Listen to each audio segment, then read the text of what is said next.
Isabella was an imaginative and creative girl who loved crafting make-believe worlds.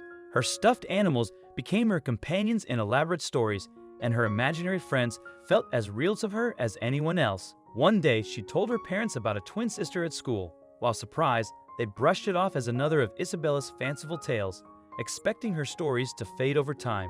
But they didn't. Curious and concerned, Frank decided to investigate. He went to Isabella's school and spoke with her teacher, hoping to get clarity. Instead, he received shocking news that completely upended what he thought he knew about his daughter. Staggered by the revelation, Frank left the school in a daze, but what he saw next on the school grounds shook him to his core.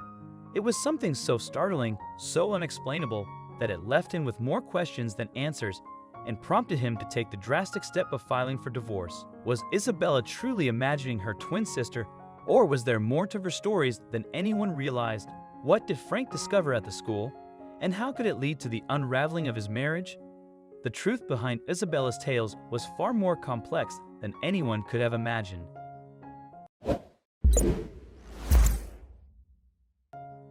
Isabella was a creative and imaginative 9-year-old girl with a flair for storytelling. She was an only child, and her parents, Frank and Susie, doted on her, encouraging her storytelling. One day, Isabella came home from school with a sparkle in her eye and an excited tone in her voice. She told Frank and Susie that she had a twin sister named Brooke who also attended the same school as her. Isabella's mother chuckled as she watched Frank listen intently to their daughter's vivid stories. They both asked Isabella questions about the mysterious girl and even told her they'd love to meet her someday. Later, Frank confided his growing concerns to Susie, but she dismissed them with a laugh. "How could you possibly believe this is real?" she said. Frank, however, was unsettled. What if there's a girl in her class who looks like Isabella and is encouraging these strange stories, he argued. Curious, he Googled imaginary friends and children, wondering if Brooke might be a coping mechanism. Yet, Isabella was socially skilled and emotionally well-regulated, leaving him without answers. Determined, he spoke to Isabella's teacher, only to hear an unsettling reply. "There is no girl named Brooke in my class. Honestly, I've been meaning to talk to you about this." Frank's heart sank. That evening, he shared his findings with Susie, hoping for support. Instead, she grew angry, accusing him of overstepping. Frank was stunned and deeply disappointed by her lack of concern. The next day, he went to Isabella's school on his own. He wasn't going to back off that easily. Isabella's teacher was a lovely young lady who had just graduated from college. She happily smiled and welcomed Frank into her classroom. "I'm glad you could make it, Mr. Tucker. Please, call me Frank." "All right, Frank. I wanted to talk to you about Isabella's social interactions, or the lack thereof." The teacher got straight to the point, which Frank kind of appreciated. However, he'd never expected to hear that his daughter was having no social interaction in the classroom. He had seen her happily playing outside with an older girl just yesterday, so what could be wrong? Frank's heart sank for his little girl. He knew she could be a little shy or in her own world, but he never thought it would be this bad. He promised the teacher he would talk to his daughter about it as soon as he got home.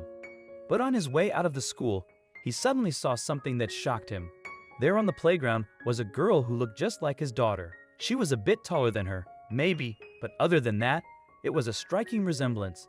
He watched the girl from a distance and saw her getting into a car with presumably her father.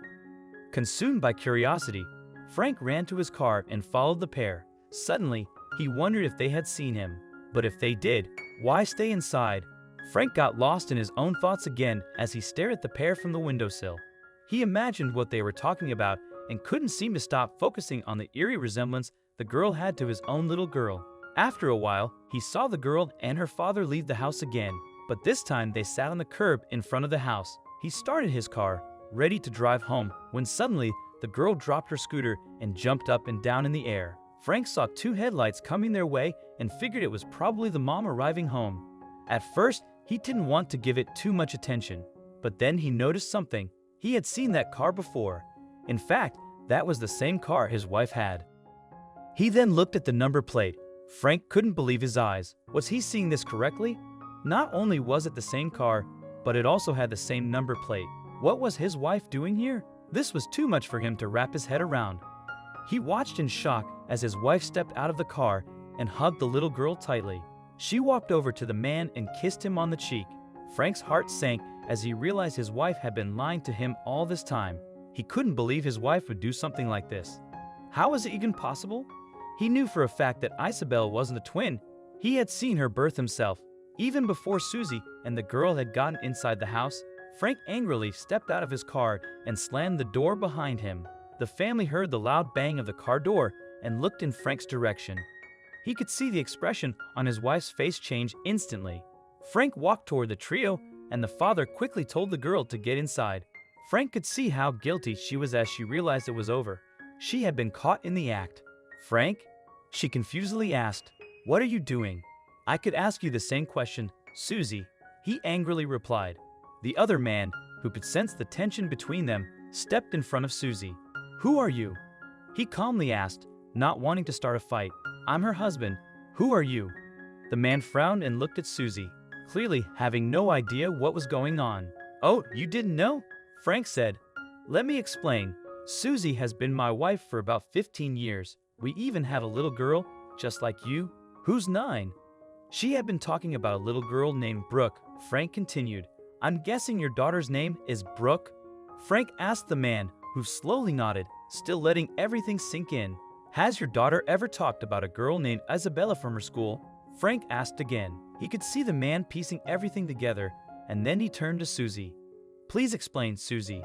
Is he telling the truth?" Susie, with tears streaming down her face, didn't know what to say. He could read the guilt on her face and knew Frank was telling the truth. Apparently, the man named Tyler and Susie had been together for 20 years. They had a daughter who was indeed older than Isabella. Tyler had arranged for Brooke to transfer to the same school as Isabella without Susie's knowledge. He wanted his daughter to be close to him, and the other school was almost an hour away. Susie had been able to spend so much time with both Frank and Isabella because she had told Tyler she worked remotely.